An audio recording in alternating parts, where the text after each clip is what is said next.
এটা থেকে দূরে থাকানোর লেগে সচেতন করার জন্যই তার উপরে একটা আজকে ছোট্ট একটা ফিল্মের মাধ্যমে তোমাদেরকে বোঝানোর চেষ্টা করাইব, যা সেটা তোমাদেরকে সচেতন করার জন্য।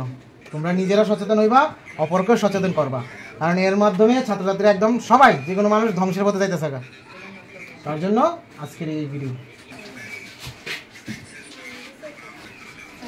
বিষয়টা কিন্তু খুবই মারাত্মক, বুঝছেন? করোনা ভাইরাস যেভাবে স্প্রেড হইতেছে, এই ভাইরাসটাও এইভাবে স্প্রেড হইতেছে। তোমরা মনে করো না যে শুধু আমি ড্রাগস নিতাম না, অন্য নিলে কোনো অসুবিধা নাই। নিজে অন্য নিলে নিজে দেখবা কে নে এবং জানাইবা, সতর্ক করতে হইব। जिंदगी में कई पल ऐसे आते हैं जहां हम कमजोर पड़ जाते हैं और कई बार ऐसी गलती कर जाते हैं जिसका हमें जिंदगी भर अफसोस रहता है। अमित मेरा दोस्त, अगर मैं कमजोर ना होता तो शायद आज वो मेरे साथ होता।